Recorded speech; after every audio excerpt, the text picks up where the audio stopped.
Hey there, big welcome to my Chinese fun course. In this video, Chinese characters are no longer just combinations of strokes. If you are learning Chinese and have difficulty writing them, this is the right place for you. Hope you find it useful, full of fun, and enriched. I believe most of you have heard that Chinese characters are pictographs, which indicates a strong connection between Chinese characters and graphic symbols. After all, it has to be like a vivid picture to be called a pictograph. Pretty self-evident, right? Well, this idea may appeal to you when you're new to Chinese learning, especially when you first encounter those simple Chinese characters, which reserve their graphic forms to a great extent, such as 人, 山, 日, 木, in which any stroke is here for a purpose, aka to form a graphic picture. 人 or person depicts a walking person. 山 or mountain shows an image of a mountain featuring 3 peaks. 日 or sun is basically a squared circle enlightened by the shape of the sun. And 木 or tree visualizes the trunk, branches, and roots. Just a piece of cake, huh? Well, I don't know. You may hold that thought for a moment. As you move on, you may be awed and stumbled by more clueless or complicated characters, where all strokes are just stacked up and assembled for seemingly no good reason. For example, 1. The former one is used both in traditional Chinese and simplified Chinese, and the latter one is from traditional Chinese, which means, firstly, 10,000. For example, 百万富翁, millionaire. Secondly, to indicate a very great number. For example, 万事万物, literally everything under the sun. Thirdly, being extreme. For example, 排除万难, to overcome extreme difficulties. Are you wondering how does this character present those 3 ideas pictorially? Let's unveil its mystery for you. Imagine you live in an age where no Chinese characters have ever been invented. You'd like to borrow an image or a saying as a reminder to leave the impression of countlessness.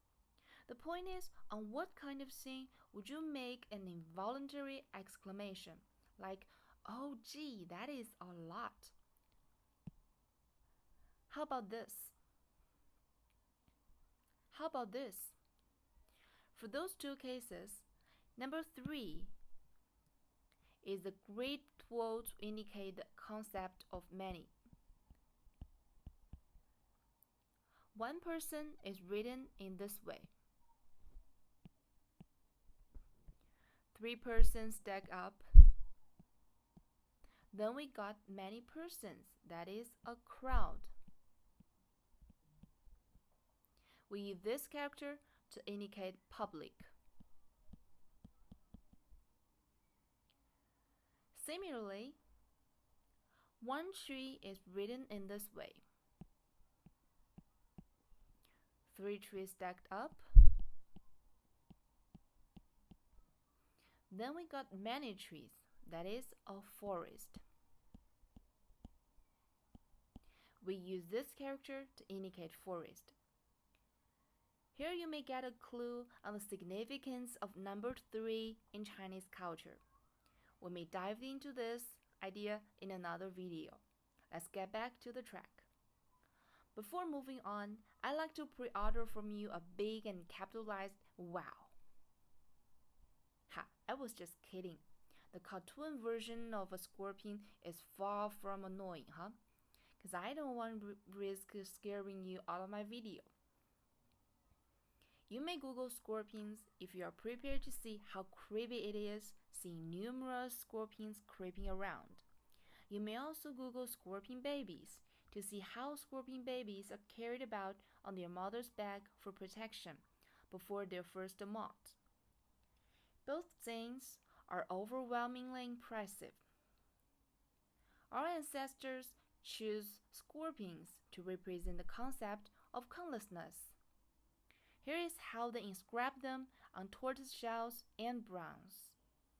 Quite similar to its image, it's basically made up of three parts: a pair of grasping pedipalps, an oval-shaped back, a narrow, segmented tail, often carried in a characteristic forward curve over the back.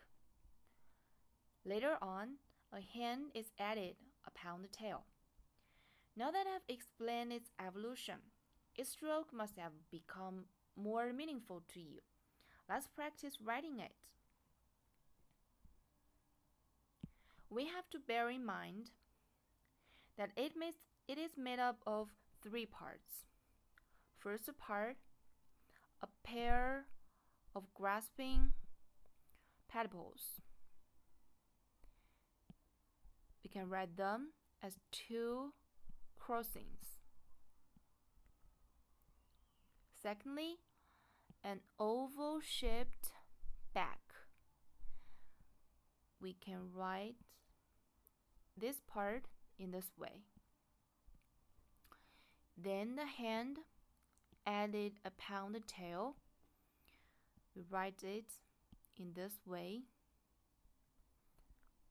Lastly, the tail curve forward to the back.